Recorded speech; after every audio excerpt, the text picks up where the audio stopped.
Grabar. ¿Cómo estás, Fernando? Muy bien, Vale. con mucho gusto. Regresamos para seguir platicando de los Beatles. De los Beatles. Vamos a hablar de este año muy interesante de 1964, donde aparece a Hard Night, aparece la película, en la gira a Estados Unidos. Bueno, fue el año de la Beatlemanía, como la conocemos hoy en día. Definitivamente empiezan con el pie derecho en una gira por Europa y estando en París los Beatles son informados que llegan al primer lugar en los Estados Unidos, que son el número uno. Y Empiezan con I Wanna Hold Your Hand, no es el que les pega, ¿verdad? en Estados Unidos les pega el sencillo de Wanna Hold Your Hand como ningún otro. O sea, ya había salido Love Me Do, ya había salido From Me to You, ya había salido She Loves You y ninguno les había pegado. Hasta que es A Hard Day's Night que lo lanza Discos Capitol Records en Estados Unidos. Y ahí sí se da el boom. Ahora, también Capitol invierte una cantidad de dinero en la promoción y eso ayudó mucho. La masificación de la marca de los Beatles se dio de una forma impresionante y sin precedentes. Estamos platicando la semana pasada Sí. que fallece John F. Kennedy Sí. y la moral norteamericana estaba muy alicaída. Entonces, los Beatles con esta música traen mucha alegría. Sí, levantan los ánimos en la juventud. Era una población mayoritariamente joven. Traen un Entonces, nuevo aire, traen una nueva vibra, sí, traen una nueva energía a este ambiente de luto que tiene Estados Unidos y pues los problemas políticos que ya habíamos comentado la vez pasada. estaban carentes de figuras, ¿no crees? O En sea, cuestión de estaba música, carente de una figura así de fuerte como venían los Beatles en Europa. pues Elvis está ya decayendo, ya se estaba reciclando el rock and roll, yo diría, y no querían acercarse a la música de los negros todavía. Todavía hay una fuerte línea en el racismo. Pero así con esa misma energía que tienen los Beatles en Estados No, Unidos, no, estaba muy controlada, todavía estaba muy diseñada para un estilo muy conservador, muy blanco también. totalmente. No, si lo blanco lo vivió Estados Unidos hasta los 80. Ya entrados los 80 todavía estaba MTV dominado por música blanca. Sí, no, pues el hip hop Entonces, le sí, llega a los blancos por los Beastie Boys, que es una banda blanca, sí. entonces sí es difícil. Años en los Estados Unidos, digo, ya tenían en el Bronx tanto tiempo sonando el hip hop y todo esto. Este, Entonces llegan en este momento los Beatles con esta onda de su cabello así sobre la frente, que en Estados Unidos le llamaban eso como el peinado de trapeador. Pues le han puesto un trapeador encima. Y, y llegan al aeropuerto de la ciudad de Nueva York no. y sacan a todo el mundo de onda en su conferencia de prensa. Una conferencia dominada por periodistas mayores, periodistas mayores ya de edad más madura, con unas preguntas bien tontitas, pero ellos, los Beatles, sacan a flote una especie de comicidad no practicada, muy innata en ellos, y su química interna como grupo, y pues volvió locos a todos, ¿no? Tienen muy buena dinámica, como tú dices, tienen muy buena química y se les da muy fácil y aparte, pues comparar también el reportero estadounidense con el reportero inglés, que es todavía más cínico, más incisivo en cuestión de sus preguntas, pues ya estaban preparados y cuando llegan a Estados Unidos y les preguntan si ya se habían cortado el pelo y George Harrison le dice, sí, yo tuve una ayer. Sí, y de hecho él es el que lo trae un poco más cortito de todos. Su cabello no llegaba aquí a las cejas, él lo traía más corto. Entonces llegan, George Harrison se enferma, le da como una gripa y empiezan a caminar por ahí, por Nueva York. Em, John, Paul y Ringo. Por eso no hay fotos de George. Sí. George estaba en el hotel reponiéndose de la gripa para la presentación con Ed Sullivan. Esa presentación es la que catapulta a los Beatles a todas los hogares de los Estados Unidos. Es Y la famosa presentación en la que fue la más vista en muchos años por Estados Unidos y creo que todavía hasta la actualidad. sí, pues es que también tenemos que tomar en cuenta que la televisión no tenía cautivos a los televidentes con un par de cadenas televisoras. O sea, no es lo que es ahora la televisión. Hoy lanzas a un grupo como este en la cadena ABC o CBS o NBC o la que tú quieras de esas, de las cadenas abiertas, y no pasa nada. Es muy difícil que pase porque la gente ya está viendo otras modalidades. Hay muchos canales y ahorita en la actualidad, igual que la radio, o sea, si antes la radio también había unos cuantos programas, ahora podcast, Spotify, etcétera, hay un chorro de dónde agarrar y un chorro de música también. Efectivamente, entonces hoy tuvieron que haber empezado el fenómeno por el YouTube. En 1964 el YouTube era la televisión y el radio. Y había pocos canales y se Sí. acababa las emisoras, dejaban de emitir para las 10, 11 de la noche. No había nada en la madrugada. No, nada. Entonces, incluso el formato de la televisión americana para los Beatles es algo muy nuevo, es algo muy distinto a lo que es en Inglaterra. Y la presentación con Ed Sullivan se vuelve pues un hito en la televisión y un hito en la música pop. O sea, el pegar a alguien de esta forma es algo sin precedentes también. Son 73 millones de televidentes, es el 60% de la audiencia en ese momento en Estados Unidos, también que la delincuencia bajó bastante esa noche y podemos ver las presentaciones en vivo de Sullivan y algunos videos ya en privado en el hotel con los Beatles en este documental de The First US Visit por los hermanos Maestres, Adrian David Maestres. Muy buen documental. Hay que recomendarlo. Y también el show de Sullivan quedó completamente grabado. Entonces, tenemos el programa de principio a fin con anuncios, con los actos secundarios, todo está ahí. O sea, puedes meterte en esa cápsula del tiempo que es la televisión de Estados Unidos en 1964, en febrero, para ver y revivir ese show que llegó tanto a la memoria de los jóvenes en Estados Unidos que hoy tenemos abuelos que pues vieron por primera vez este fenómeno musical en el programa de Sullivan. O sea, ellos cambió su vida a partir de esa noche. Siempre se dice siempre preguntan, ¿qué estuviste haciendo el día que llegaron los Beatles? Y todo el mundo recuerda, estaba haciendo esto, así era este día. Muchas celebridades también mencionan cómo estaba el día, qué se cenó esa noche, qué vestían, qué había pasado recientemente. Es algo que crea un hito, marcó a la juventud, marcó la memoria para todos los jóvenes de ese momento.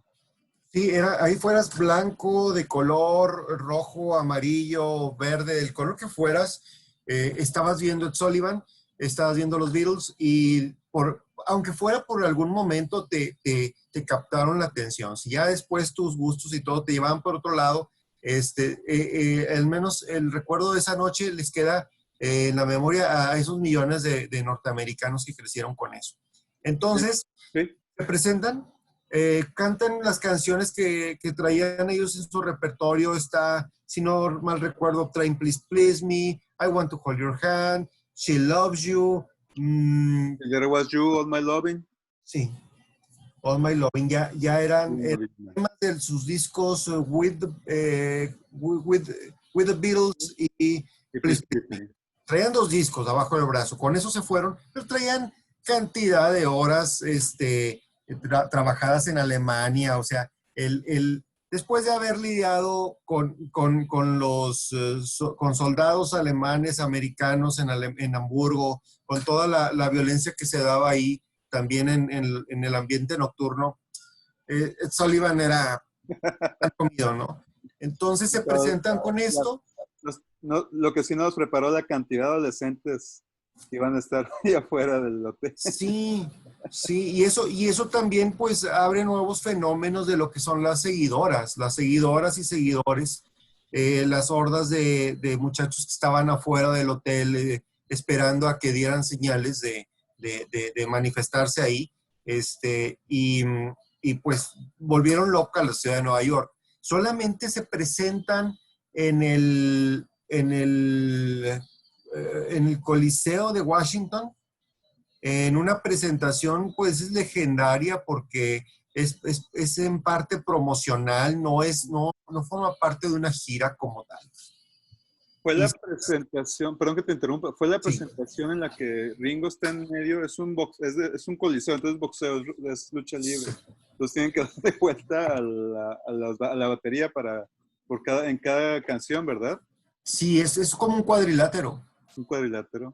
Sí, entonces estamos hablando de una prehistoria de lo que son los eventos musicales, porque ellos mismos tienen que girar la batería para que los puedan ver por todos los ángulos. Y van con su pedestal de micrófono hacia donde tienen que cantar. Tenían un par de ayudantes, pero los ayudantes se aparecen ahí a partir de la segunda canción o la segunda estación, la segunda vuelta que hacen. Pues ellos mismos hacían lo que podían ahí. Los micrófonos no funcionaban, vamos, tenían muchas limitaciones técnicas, se presentan con un equipo pues que era lo más sofisticado, pero no estaba preparado para presentaciones de este tamaño. No, pues son digo, yo pienso en la cantidad de gente y estos espacios para recibir tanta gente y los amplificadores que tenían, las bocinas que tenían, pues no era para esa gran cantidad. Ni los micrófonos, ni las bocinas, ni los amplificadores, ni nada. Pero bueno, y no tienen ellos monitores, no tienen estos aparatos que te permiten escucharte en el escenario y ahí es donde se da un ruido estridente de las muchachas gritando y todo el mundo enloquecido, que se enfrentan a algo que va a ser la constante a lo largo de sus años de presentaciones en vivo, que no se van a escuchar. Sí. Y también empieza a haber un desdén por la presentación en vivo porque no le sacas provecho. O sea, no, como músico, no estás retándote a algo que te motive a ir a hacerlo cada vez mejor. No te oyes. Ellos no se oían. Que ya se convirtieron en un espectáculo, era ir a verlos como un show, como un freak show de circo, Como como un, la señora con la barba o el negro con mucho pelo, como un fenómeno. no, sí, fenómenos, porque no los podían escuchar, no los iban a escuchar, porque se emocionaban tanto en verlos y estaban grite, grite, grite todo el tiempo. Entonces, Entonces, les complica. así se da esa parte, esa gira promocional y se regresan a Europa a filmar su primera película y a componer lo que sería su siguiente álbum, que es A Hard Day's Night. Hardest Night. Pues es una película muy interesante en el sentido de la comedia. Es muy británica, es un estilo muy británico, nos recuerda mucho a Monty Python. Y también y en cuestión de comedia estadounidense, pues nos hace retomar hasta los hermanos Marx, donde Y la comedia es muy rápida, implica mucho lenguaje, implica mucho las risas irónicas y las risas sarcásticas. Eh, no hay tanto risa de pastel en la cual uno esperaría de una banda pop que quiere vender una película. aprovecharon los guionistas las personalidades. marcar estereotipos, para proyectar estereotipos y seguir conquistando el inconsciente de propios extraños con estos caracteres. Entonces, sale un Ringo callado, lo pintan un poco aparte y más como melancólico y tal, excepto en la escena del bar donde están bailando todos. Se le pinta así y es aprovechado por el abuelo de Paul, que se aprovecha de Ringo para intentar sabotear un poco las situaciones y hacerlo que vaya a vivir. Puede escapar, sí, y él quiere escaparse a apostar, Sí, también aprovecharse de alguien más. el carácter del abuelo está fabuloso, es un muy buen actor. Agarraron muy buenos actores de comedia británicos. El director es americano, Richard Lester es americano, pero trabajó mucho en Inglaterra. Sí. O sea, su carrera sobre todo la hizo en Inglaterra. Y puedes ver a John siendo John, a George siendo George, a Ringo haciendo la de Ringo y a Paul intentando hacerla de Paul. Qué curioso, ¿no? Y siento que es un poquito el más sobreactuado. Sí, qué curioso que todos son muy naturales, excepto Paul. Paul presiente mucho el estar consciente que lo están grabando y se siente muy, más bien se nota que está forzando la actuación. Los demás no. Está intentando actuar. Él es el que intenta actuar. Y Lennon, a diferencia de Lennon, en la escena que está con la actriz que lo reconoce y dice, sí soy, no soy. Sí. Demasiado natural le queda. Sí, sí. Y es que Paul también estaba de novio con esta chica Jen Asher, que era una actriz. Y era actriz de seria. A pesar de ser muy jovencita, era la chica que utilizaban como Julieta en las puestas de escena de Shakespeare. Y, o sea, era una chava que tenía mucha experiencia frente a las cámaras. Y yo creo que Paul quería, de alguna forma, pues, poner en práctica algo de lo que le conocía a ella. Y en ese intento, como que se queda un poquito corto, pero bueno, era muy joven. Probablemente en la segunda película se aliviana un poquito más. Y es súper divertida, es muy buena. Ajá. A mí me gusta mucho cuando hacen el guión, la intención es acercarse a ellos, que yo recuerde, mencionan que los guionistas se quedaron platicando con ellos y convivieron con ellos más bien un buen rato, y a partir de esa experiencia de estar 2 días con ellos, agarran los mejores momentos y retratan lo que es la vida de los Beatles, la fanaticada atrás de ellos, el querer escaparse de su manager, el querer al estar en el hotel o estar en el baño, de que es el único espacio en el que pueden ser ellos mismos, y también cómo lidian con los medios, con los reporteros, con los fotógrafos, con los fans, y el productor de televisión. Sí, y también cómo trabajan, cómo ensayan para un programa de televisión, cómo la música es el refugio cuando van en el tren, cuando se ponen de todos ahí donde van los equipajes y se ponen a cantar. Y bueno, desde ahí pues tenemos unas joyas que son los segmentos de cada una de las melodías. O sea, no existía el videoclip, es una película, nunca pensó yo creo que fuera de otra forma, pero esos segmentos, esas secuencias se quedaron para siempre como clips. Ahora lo que se le llama videoclips. Es un film, es una película hecha y derecha. Se hizo con poco presupuesto.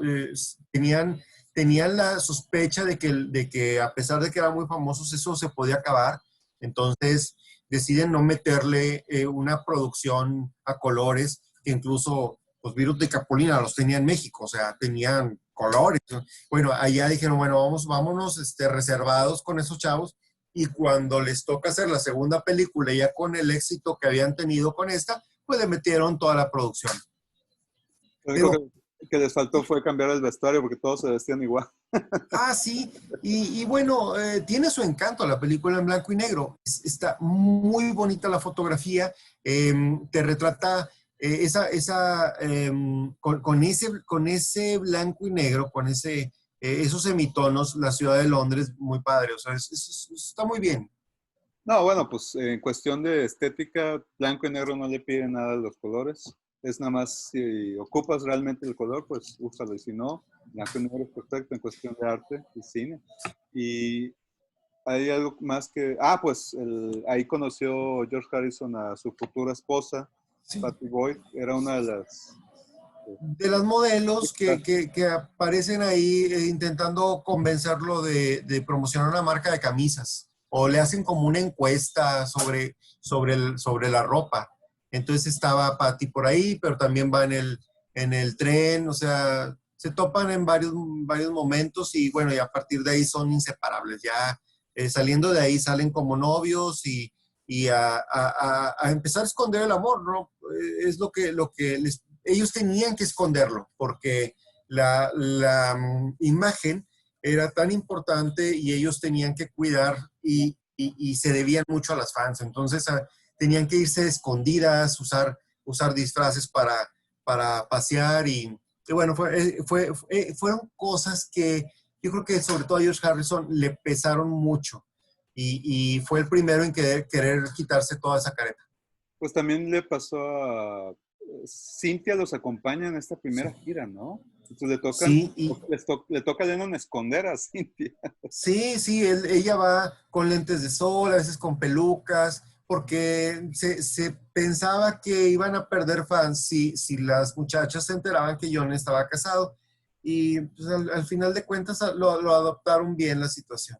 Creo que recuerdo un panfleto, un póster de esa época en la que decía, cuando ponía, ah, no, es en la presentación de Sullivan, Sí, que ponen subtítulos, Sorry, it's married.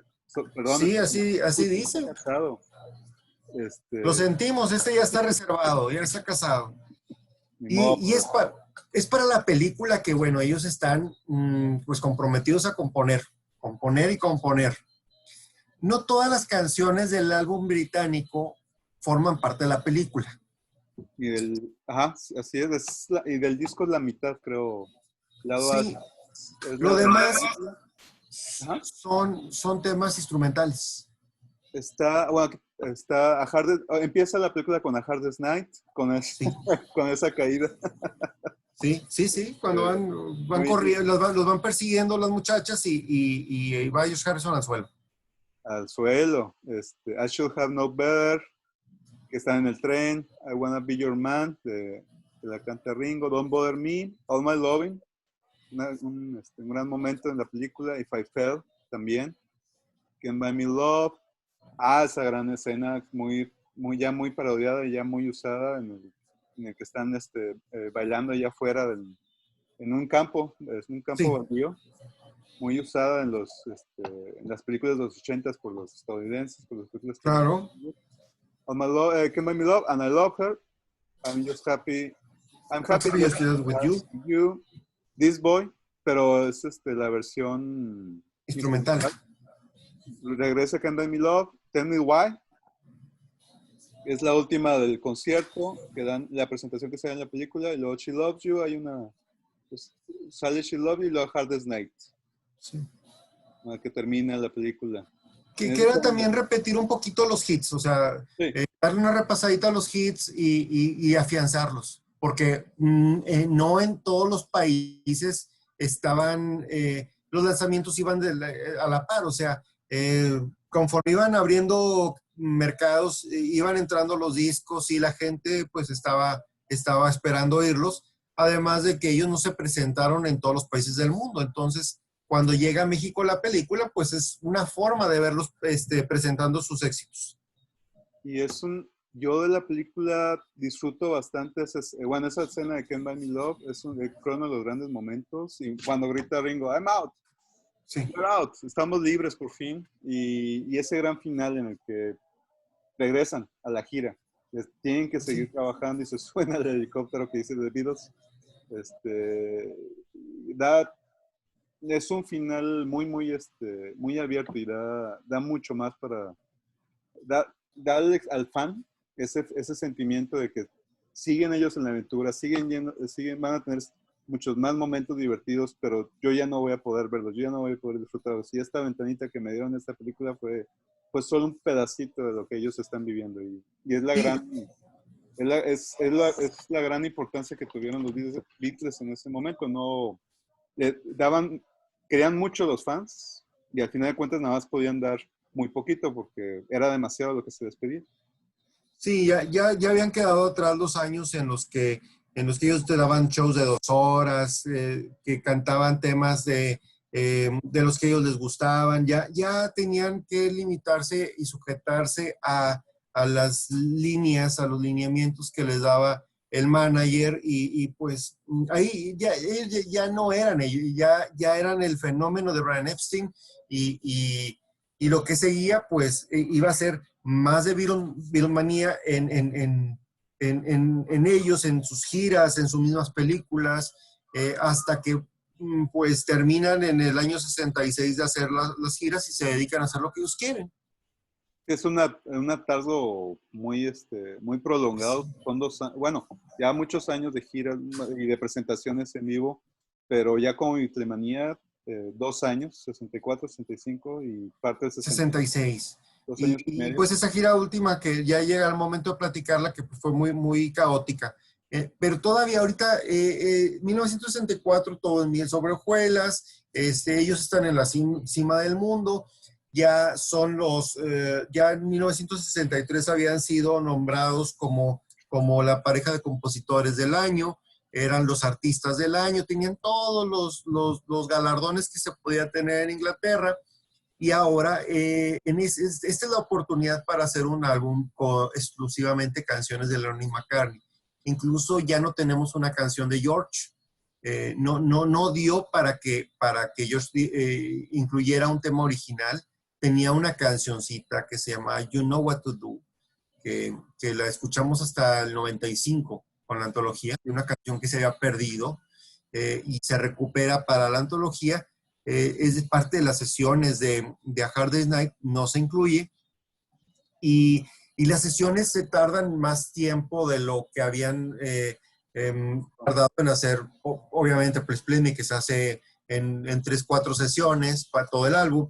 El With the Beatles, que también se hace en un número de semanas repartido ahí con sus giras. Y es este álbum que empiezan ellos a trabajar por ahí de febrero del año 64 Sí. y lo terminan ya entrado el verano, porque tienen que compaginar las grabaciones del disco con la filmación de la película, con las presentaciones en Estados Unidos, Europa, el lejano oriente, allá ¿qué fueron? A Hong Kong, a Australia, a Nueva Zelanda, muchas partes.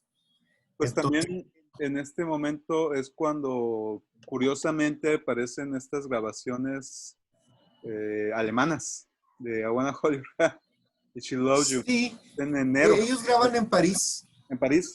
En París grabando She Loves You y I Want to Hold Your Hand. Y también empiezan a grabar aquí Can't Buy Me Love. Stand By Me Love.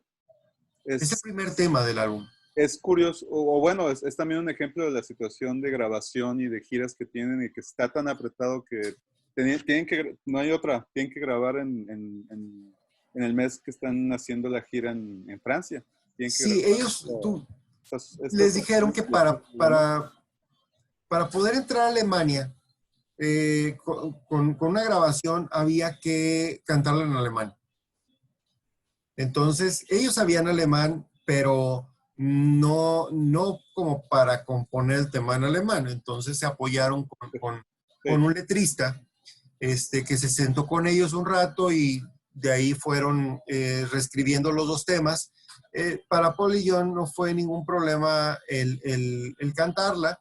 Llevaron unas pistas y ahí hicieron en los estudios Pate Marconi, que pertenecen a EMI también, a la misma disquera, grabaron estas 2 canciones y también graban el Can Buy Me Love.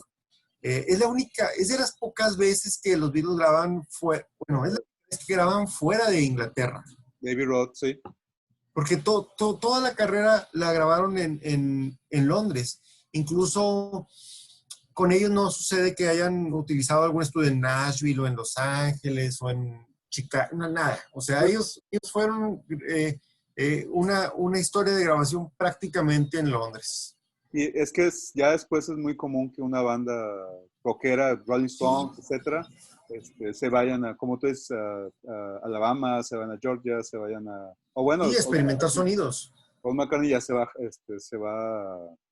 Jamaica, A Nigeria, por ahí. Nigeria, o sea, ya empiezan a explorar diferentes sonidos, como tú dices.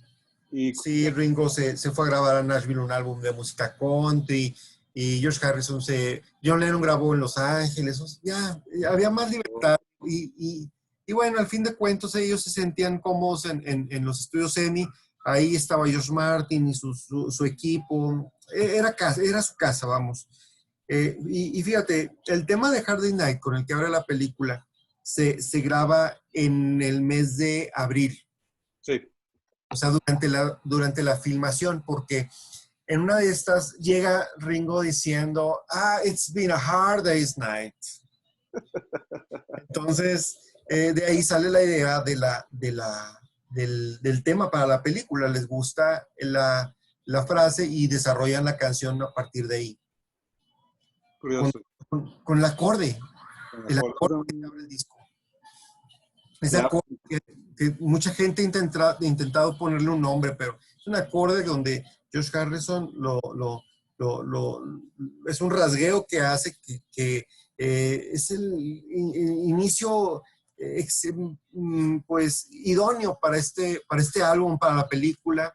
Aquí son temas con mucha energía, con las voces de Johnny Paul compartiendo el micrófono, esta parte del coro donde Paul, lo que dicen el middle eight, como que un paso entre los versos y el coro, donde Paul toma la voz principal y están ahí compartiendo las voces. Hay una guitarra como octavada, como ahí George Harrison usa mucho la guitarra Gretsch de 12 cuerdas. Es el álbum de la guitarra 12 cuerdas, la Gretsch de 12 cuerdas, no, la Rickenbacker de 12 cuerdas. Y ahí está muy padre donde en la parte instrumental se va llevando tanto la guitarra como un piano. Esa parte. Aparte, Entonces, también la sí, letra, sí, todavía está en ese momento en que le está hablando a los fans, está hablando de amor, pero ya son letras un poquito más, le meten un poquito más de complicación, no son 100% te amo y ya, no, sino que it's been a hard day's night, I've been working like a dog, it's been a hard night, I should be sleeping like a dog, but when I get home to you, you find things that you do will make you feel right. Ya está hablando de pues, la vida en casa. esas son canciones, yo siempre he pensado, El matrimonio. temas dedicados a Cynthia. Sí. Este es un tema de esos dedicados a Cynthia, como It Won't Be Long.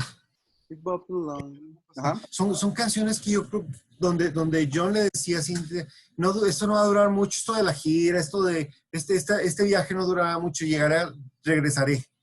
Y aquí también, pues, es uno de esos temas que pues se vuelve emblemático, se vuelve también pues una parte muy fuerte de la película para empezar con mucha energía el largometraje. Y luego tenemos en I Should Have Known Better, es un tema que empieza en febrero, se empieza a grabar en febrero y luego se lleva la grabación pues varias sesiones. No están tan conformes con los resultados desde un principio y deciden no quedarse siempre con la primer toma. Entonces van trabajando en desarrollarla. Este es un tema más es un Lennon y McCartney con armónica. Otra vez, o sea, venimos platicando la armónica en los dos álbumes previos, en Please Play Me and With the Beatles. Es la forma de darle el momento instrumental. Y aparte, hay guitarra ahí. A mí me encanta esta armonía. Es de mis canciones favoritas en este periodo de los Beatles y claro del álbum. Y sí es muy densa, se puede sentir algo densa en la melodía, pero con la armónica resuena demasiado bien. Para mí resuena, eh, hace que la melodía, ¿cómo decirlo? Pues Eh, destaque, se vuelve pegajosa. no, el acompañamiento de esta armónica hace que la melodía, en lugar de que suene súper densa, es como si fuera una sombra que haga que se diluya la silueta en general y de lo que es la sombra. Perdón por usar una imagen visual, pero, Claro. pero digo, así yo la percibo, pero para mí hace que todavía resuene todavía más agradable y no se pierda tanto en la melodía principal de la letra. A eso me Y, refería. y vuelven los sonidos estos que hacen, donde la palabra no, la palabra juega un papel curioso. Mira, aquí estoy escuchando precisamente este tema. ¿Cómo empieza con el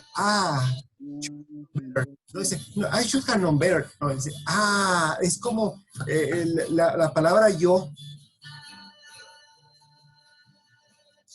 Todo, todo lo que utiliza la palabra yo, una palabra tan breve en inglés, Sí. utiliza varios compases. So, oh, I. Y alargar las vocales hace que refuerce la melodía. Es muy de los Beatles eso, es muy de Lennon y McCartney.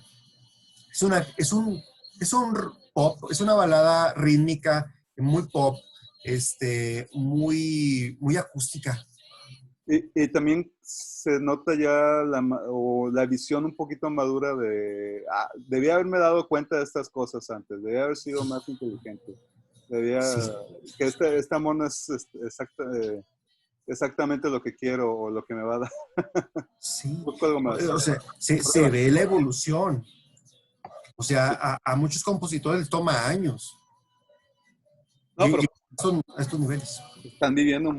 ellos están viviendo muchas cosas de forma rápida en estos años. Ellos viven muy rápido. Se nota bastante la diferencia. Entonces, yo destaco mucho la parte de la armónica. Lo que comentas tú de una letra un poco agridulce y el uso del fonético de las palabras para enriquecer el compás. También, fíjate, también tiene un solo de guitarra con la Rickenbacker de 12 cuerdas de George Harrison, que da un sonido octavado, que tiene esta combinación de cuerdas. No son cuerdas de la misma calibre, sino tienen calibres distintos. Siempre hay una más aguda que la otra. Entonces da un toque bien bonito la guitarra 12 cuerdas que se volvió también otro modelo, otra marca registrada. La utilizaron luego mucho los Byrds en los Estados Unidos. Sí, Crosby, me encantaba esa Sí. guitarra. Y bueno, la melodía tiene una cadencia sabrosísima. Muy bonita canción. La que sigue es If I Fell. Otro trancazo de John. O sea, ya tenemos A Hard Night, I Should Have Known Better, son temas muy John. Son Lennon y McCartney, pero John domina mucho. If I Fell es un golpanazo. O sea, ahí John está mostrando una cualidades de composición, también en lo que respecta musicalmente hablando, los acordes, la progresión de acordes que tienen es algo muy cadencioso, es algo muy pegador. Incluso le da a la canción un ambiente donde pone al protagonista hasta cierto punto indefenso y hablando de esta entrega. Si yo me voy a entregar a ti, es porque quiero estar seguro que no me vas a traicionar como la otra. Híjole. Es una apertura de los sentimientos de la sensibilidad y el dolor que ha pasado Sí, bueno, no el cantante, sino el yo sí, el lírico. protagonista. Y si te fijas aquí, el juego de voces que hacen, de John yendo hacia abajo y Paul yendo hacia arriba, es de nuevo Es la marca registrada, Lennon y McCartney. Ahí Sí, los tienen. están jugando con los... You promise to be true and help me understand. Entiende que he estado enamorado antes y me doy cuenta que el amor no es solamente ir de mano. Las dos voces. Ahí. Ahí con eso tienen para derretir al que sea. Derriten lo que sea. Ese juego de voces. Y más a estas chicas que están enamoradas de los cuatro. Sí, sí. Eso derritió a toda su generación y yo creo que todos nos quedamos con las ganas de haberlos visto en otro momento, después del 80, tomando ese tipo de armonías, porque nadie las hizo.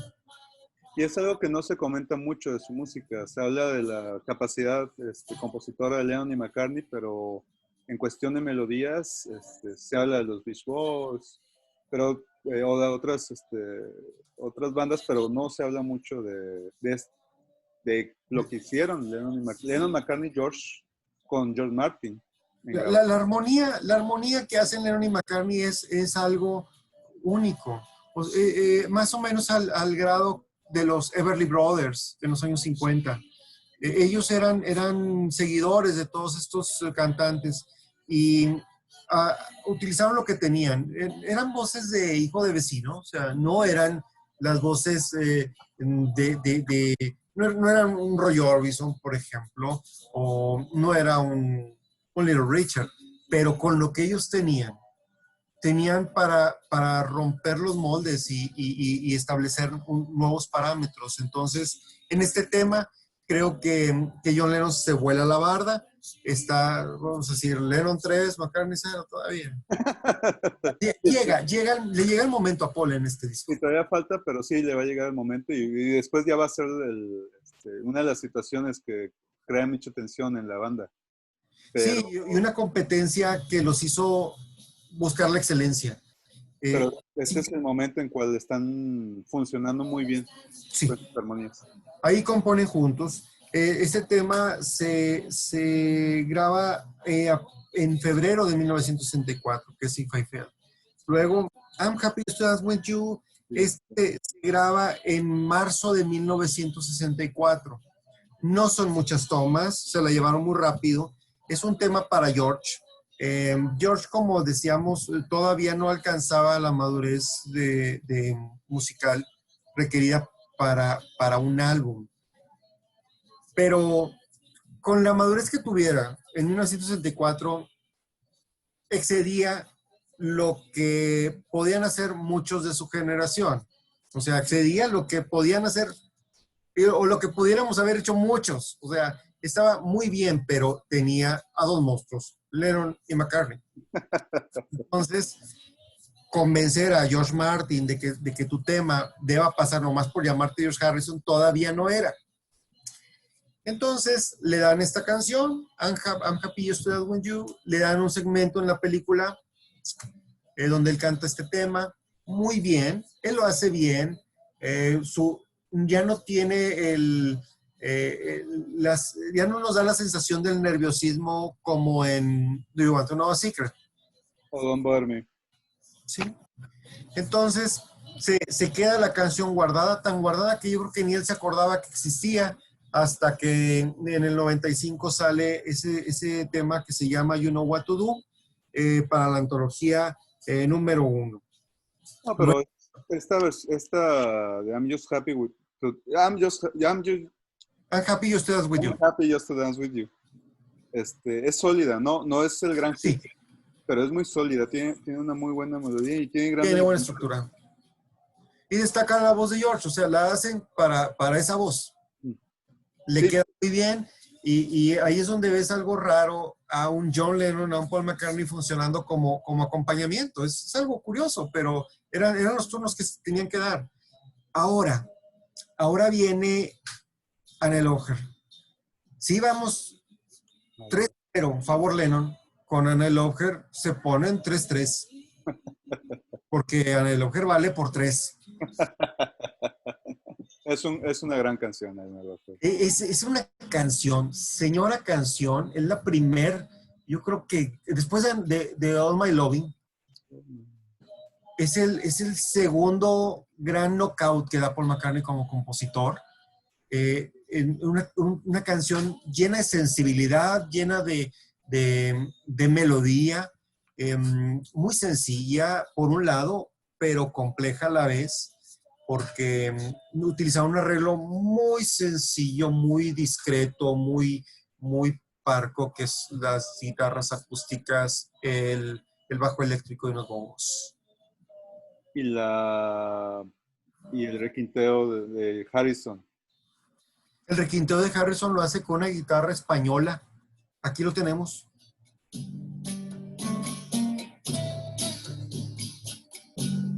Es una guitarra española, marca Ramírez. Sí. De 1962. No, en esta canción ellos tuvieron que trabajar bastante porque empieza como un tema una balada rítmica con instrumentos eléctricos.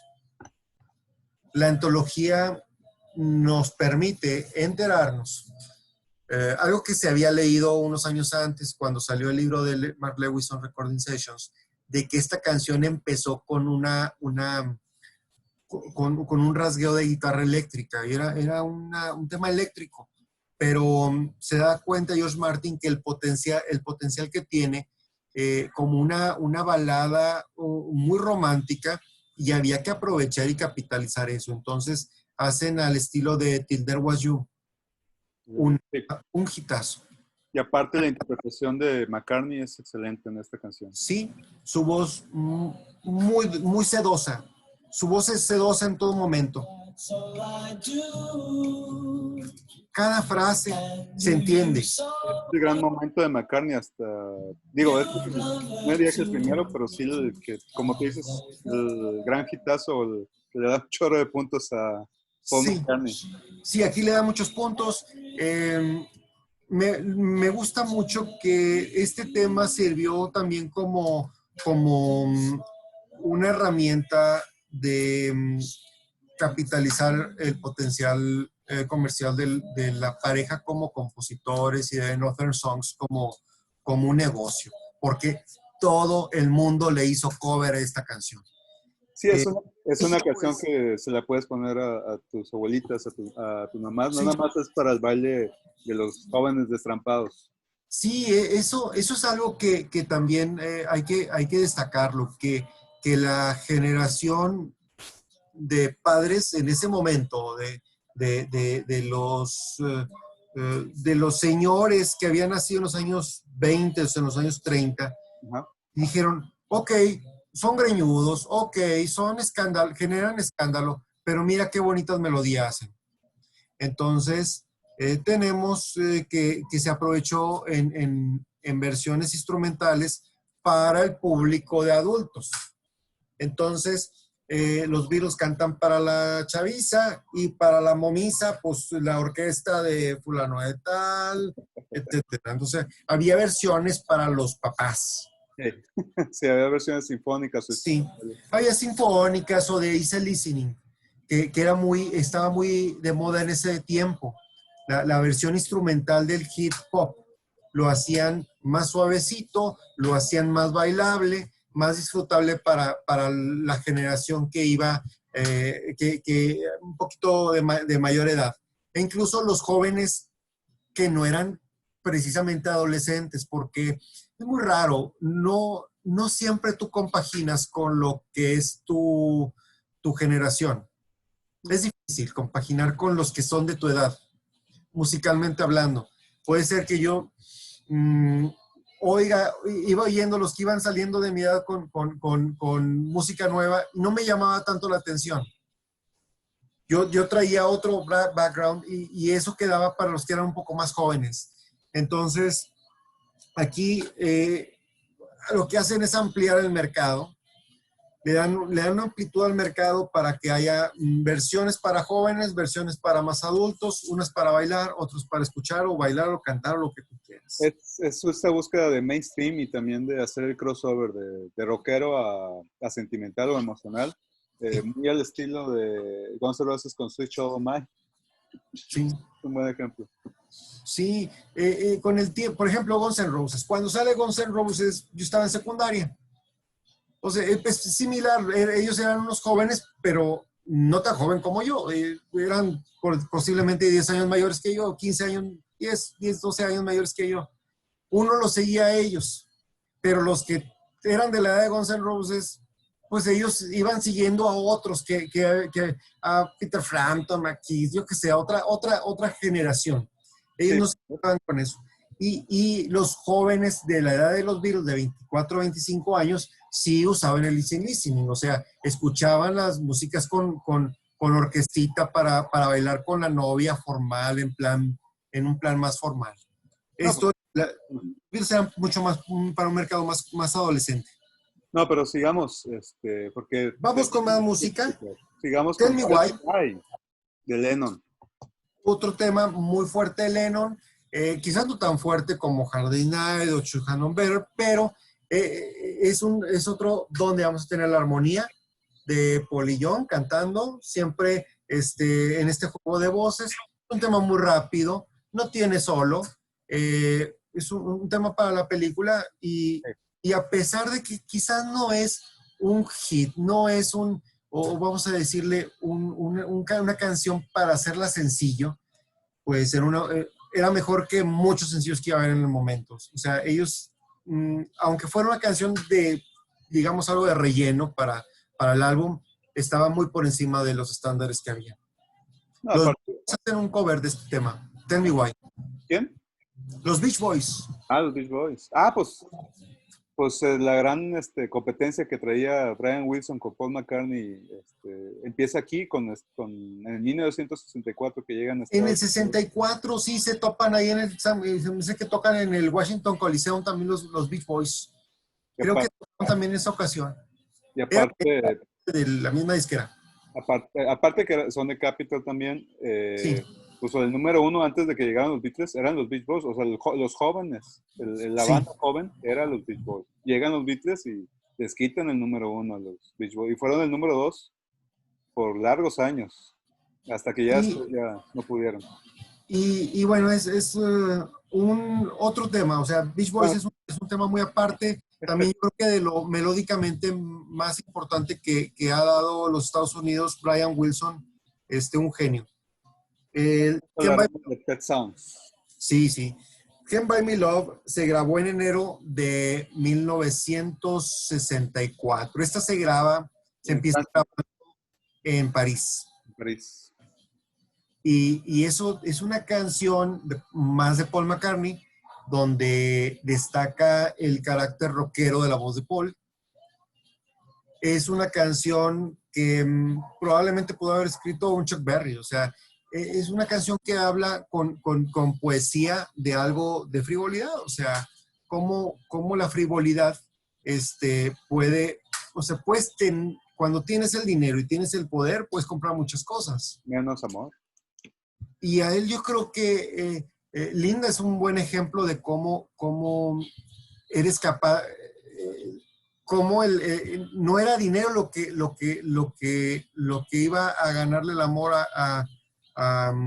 de su vida, sino el verdadero amor, lo que ocurre ya cuando encuentra a su media naranja. Eso no lo podías comprar con dinero. Y pues parece una respuesta a la Money, That's What I Want, de que se había cantado en el disco anterior. También como que buscando tener una versión más auténtica de lo que es el amor para McCartney. Sí, y es un tema muy fuerte, un tema que van a llevarse en las giras. Luego tenemos esta cancioncita que se llama Anytime at All. Me encanta la fuerza con la que empieza. Escuchemos esto. Empieza con el golpe de la batería, ¿no? y con rasgueos fuertes y una voz desgarrante de Lennon. Otra vez, o sea, es Lennon utilizando el recurso de la aspereza de su voz para decirte a la muchacha que en cualquier momento, ya sé que quieras llorar, aquí está mi hombro. Si quieres, si me necesitas, llámame por teléfono, yo voy a estar ahí. Entonces, pues son ganchos para cautivar a las muchachas. Las letras cautivan a las muchachas, pero esos ingredientes rockeros de la voz y de las guitarras, pues atrae a los jóvenes. Sí, y pues hacía a muchos chavos, pues, ir a buscar una guitarra y querer también hacer eso, ¿no? Los dos están combinándose. Ahí están los dos. La voz agresiva o fuerte, pero por cantándose. Es Ahí. fuerte, perdón, es fuerte, pero después and now be there, ya después es suave, ya después es delicado. Sí, lo suaviza y luego cuando dice if you need somebody to love, lo dice con una dulzura, ¿no? Para el oído de la muchacha. Que, no, pues eso las ponía pues a los pies, ¿no? Es como lo que le quieres escribir a la muchacha para que caiga contigo, ¿no? Él lo hace en 2 minutos. Y es un tema muy padre, es un pop, un rock muy, muy efectivo y las armonías pues lo hacen todo ahí también junto con la voz solista de John. Me encanta este tema. Sí es. Muy bonito. Digamos con... Seguimos con Alchemy, Paradise, una canción ya más, parece también, es una balada rítmica, acústica, más acústica, un poquito coqueteando con el rockabilly, con la raíz americana, coqueteando también con el, quizás con Dylan. Es lo que te iba a mencionar. Ya están en el lado existencial de John Lennon. Y, pues si mencionas Bob Dylan, pues fue en estos momentos en los que empiezan ya a escuchar a Bob Dylan. ¿Se conocen?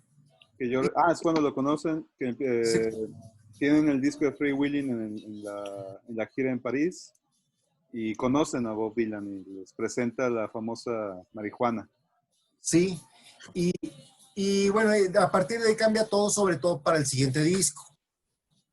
O sea, Lennon después de Dylan es Bills for Sale.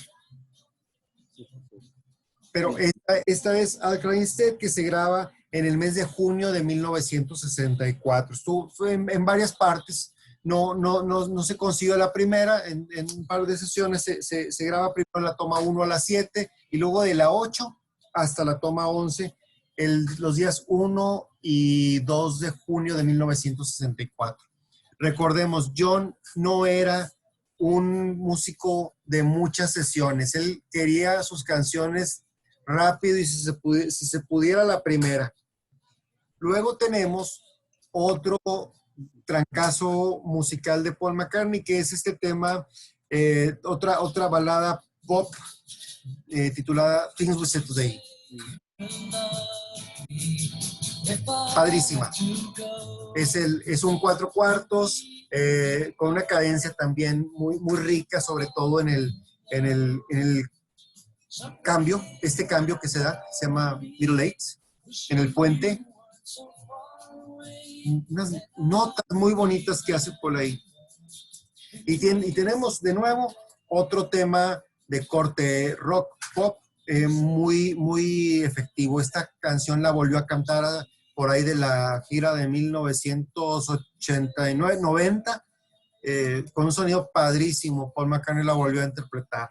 Y esta canción se consigue en 3 tomas. También el 1 de junio de 1964. Ya muy cerca. Son canciones de junio, durante la filmación de la película.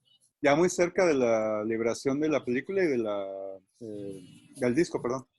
Sí, o sea, ellos estaban trabajando contra reloj. Y bueno, se nota que estas canciones, bueno, esta When I Get Home, esta melodía es hermosísima y son de esas canciones que yo escuché desde la infancia y todavía las tengo bien guardadas en la cabeza. Luego la reconoces, pero por alguna razón este es el lado B, son las canciones que no Sí, pudieron entrar en el disco, perdón, en la película. en la película. El tema que comentas, When I Get Home, es otra vez, fíjate cómo empiezan utilizando lo fonético para armar la estructura de esta melodía. Wow, wow, wow. ¿Qué quieres decir con wow, wow, wow? Pues nada, quieres decir, voy a empezar con una canción para terminar el disco. ¿Por Pues, qué no pusiste un saxofón, verdad? Que hiciera, o la armónica, o no. Es Lennon y McCartney haciendo wow, wow, ah. Y es como la canción esta de I Shouldn't Have Known Better que empieza. Ah, tararararan. Es parte del estilo, o sea, esto nadie más lo hace. y también, perdón, también esa forma de, vamos a hacer algo que va a molestar a los viejitos, a los calvos. Sí, seguir saliéndose del esquema, seguir rompiendo con lo que estaba establecido hasta el momento de fraseos muy elegantes y todo. Pero es la canción, como te decía en un principio, yo siento que John le canta a Cynthia, decir, ya se va a acabar todo esto de la gira, ya voy a llegar a casa, voy a estar contigo y con el bebé, vamos a estar juntos, vamos a ver la tele, vamos a pasar un buen rato. Con mucho que hacer, pero ya a rato llego.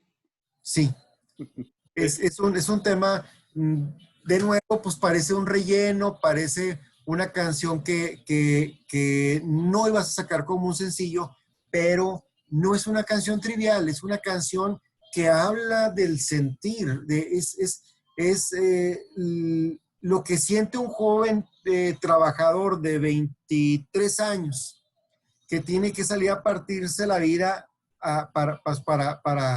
para llevar el sustento a la casa, ¿no?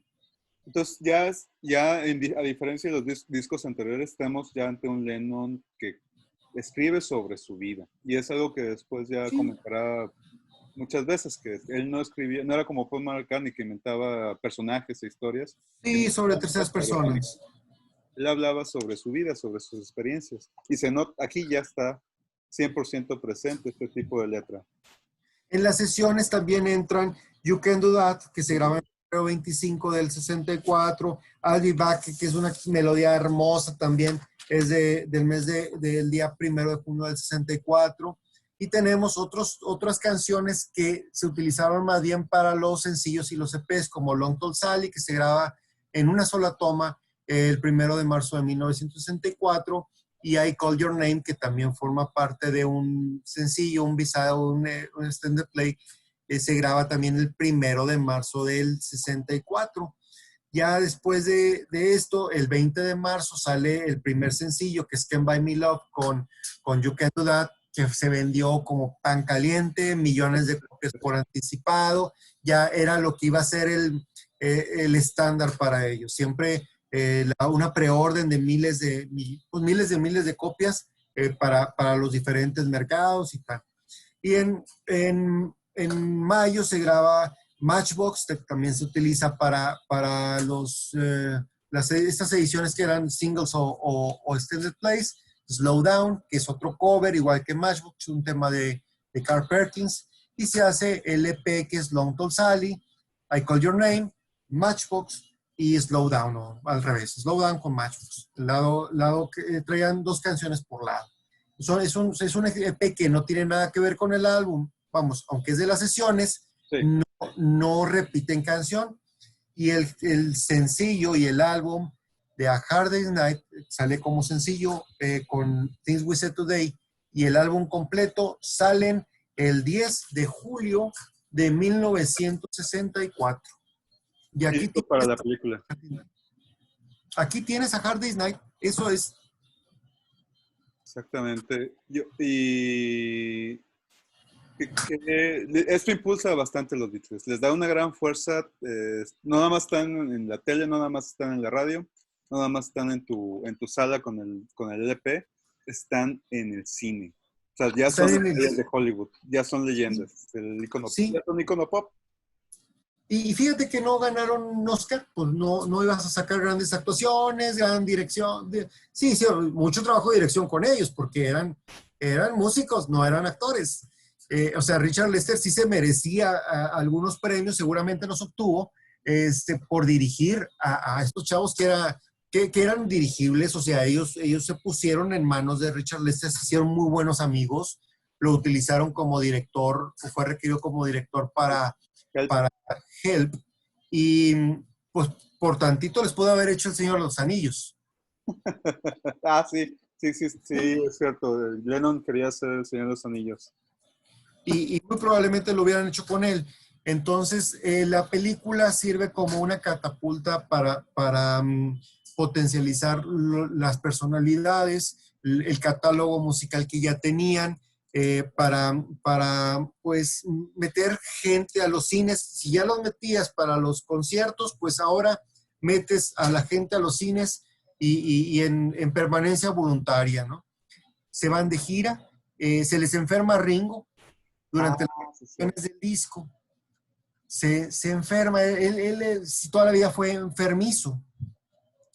Entonces se tiene que perder parte de la gira por Escandinavia, por allá, por Holanda, por Dinamarca, por esos países. Son 2 semanas, ¿no? Es un mes. Sí se van como un mes, pero Ringo los alcanza en Australia. Pero, ¿cuánto tiempo fue? Es que, ¿cómo se llama?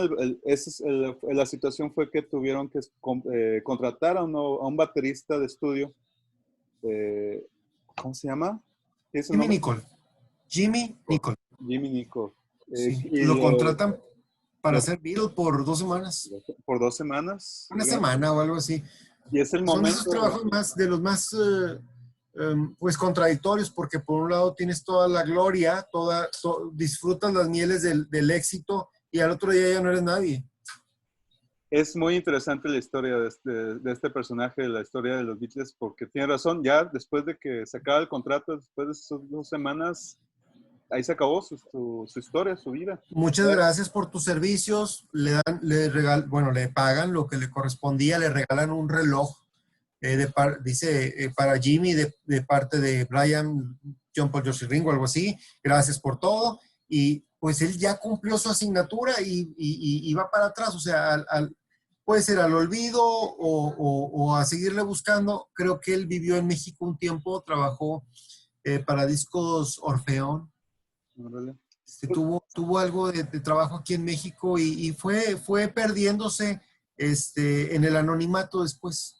Trató de utilizar Capitalizar, sí. capitalizar esa pequeña fama que obtuvo durante la gira de los Beatles y sí sacó discos, pero no eran discos Sí, que giraban en torno hacia lo pop, era más sí, jazzista, bueno. era más progresivo, Y aparte él no era cantante, ¿no? Sí, entonces pues las entrevistas se te acaban y bueno, ahí acabó la historia de él con los Beatles. Ringo regresa para terminar la gira, y bueno, ya en Estados Unidos se presentan con mucho éxito en una gira de sold out en el verano de 1964. Ya es donde van a las principales capitales de las ciudades de Estados Unidos, y se presentan en el Hollywood Bowl y se presentan en Dallas, Texas, en muchos lados de los Estados Unidos y Canadá. No sé si es en esa gira no, creo que es en la del 65, cuando se hablaba de presentarse en la Plaza de Toros de la Ciudad de México, pero no fructifica eso. Terminan tocando de vuelta en Los Ángeles, si no en San Diego, en Los Ángeles. Ocuparon esa fecha, pero eso corresponde a otro año. El año del 64, o la primer mitad del año 64 la cubrimos con la salida del disco y la película, el sencillo, y el siguiente tema de Beatles for Sale, pues ya es también hablar prácticamente de otros Beatles. no, pues como te digo, ya son íconos, ya son parte de la cultura general. Ya están, todos los jóvenes saben quiénes son los Beatles y los amas, y si los odias, te odian por eso. Pues sí, sí, había muchas rivalidades. También detrás de ellos vienen Rolling Stones, vienen los de Five, vienen muchos grupos. Puedes hablar toda la tarde de pura invasión inglesa. Es lo que te iba a comentar. Lo que sí ya es toda esta invasión británica de Van Damme, que traía Van Morrison, Rolling Stone, etcétera, etcétera, Drugs. Ya viene, y no nada más la música, el cine, los artistas, los fotógrafos, los pintores, el arte pop, por toda la literatura, por todos lados aparece lo británico, y durante toda la década de los Beatles, Inglaterra se convierte en el centro del arte popular, eh, a, a mientras que antes era Nueva York y París. Pero fue solo en este momento. Bueno, permanece una escuela de arte, de mainstream, de arte popular, como centro, me refiero como centro, pero de ese calibre, de esa fuerza y de esa influencia, solo en esta década. Así es. Y pues en esa época lo británico fue tan impactante que hasta pues tienen su Copa del Mundo de fútbol y se vuelve un evento increíble, ¿no? Tienen la transmisión, se da la transmisión esta del You Need Love en esta década, y también se despliega Inglaterra como el centro de esta cultura pop que mencionas. Entonces, pero si no hubiera sido por 1964 y no hubiera sido por la invasión británica de musical a los Estados Unidos, nada, esto hubiera sido igual. No, para nada. Y pues hay que recordar que aquí en México, pues sí llega tarde la película que yo tenga enterado, y no aparece como se le traduce, La noche de un día difícil. No, y la película fue un fenómeno en México también. Era la única forma en la que ibas a ver a los Beatles en el cine, no iba a haber de otra. Las filas en los cines de México eran como eran de cuadras, eran kilométricas para entrar a verlos, y los muchachos pues estaban ávidos de ver cómo se movían, cómo se vestían, cómo se peinaban, qué guitarra traían para imitarlos en un boom musical que se da en esos años, donde hubo cantidad de conjuntos musicales queriendo seguir los pasos de los Beatles. Sí, aquí la película se llamó Yeah, Yeah, Yeah, Paul, John, George y Ringo. Sí. Y tiene razón, la estética, el peinado, la forma de vestir, la música que escuchan, pero también la actitud. Ese no resentimiento, pero sí esa rebeldía en contra de la autoridad, y no una rebeldía al estilo de que Agresiva. sí, y nada más porque sí, sino que hay una resistencia a esta autoridad, o más bien a esta clase anterior en la que pues tuvo otra experiencia con la Segunda Guerra Mundial. Sí, Estos jóvenes que ya nacen con la Segunda Guerra Mundial, no la vivieron. esos son baby boomers. Así es. Es la generación de los baby boomers a todo lo que, a su máximo esplendor, produciendo desde muy jovencientos.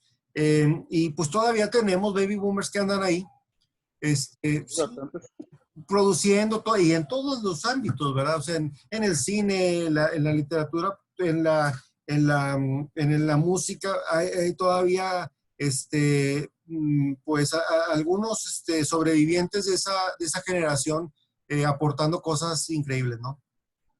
Bastante. Pero, pues bueno, ya nos pasamos de la hora. ¿Algún comentario extra que quieras dar, Fernando? Yo les recomiendo escuchar el álbum de vuelta. Escuchémoslo mono, escuchémoslo estéreo. El estéreo está muy padre, tiene un espectro sonoro muy balanceado, está muy bien. Este disco se disfruta mucho. En mono también se siente muy cohesionado todo. Entonces escucharlo en la forma que quieran, pero hay que escucharlo. Y pónganle atención a las armonías. Yo recuerdo en la prepa me decían, yo no distinguía me decía un compañero, yo me distingo entre McCartney y Lennon, para mí suenan igual, pero era por las grabaciones. Ya tenemos Sí, acceso a mejores grabaciones. Pues aprovechen sí, ya. y ve la Y película. es tenemos mucho de donde escuchar. Hay también muchos documentales dedicados a algunas canciones, al álbum en general, así como estamos platicando aquí, con detalles y con curiosidades. Así que vale la pena oírlo. Es un disco que, a pesar de tener 56 años, es un disco fresco, se oye fresco. Es la frescura de la juventud que tienen ellos, es la frescura de una generación, y fue captado en su máximo esplendor. Se captó como debe de ser para disfrutarlo por muchos años, a escucharlo y a disfrutarlo. Y aquí nos escuchamos la próxima con Yes. For Luego Sale. hablaremos de Beatles for Sale. Y también, bueno, pues muchas gracias.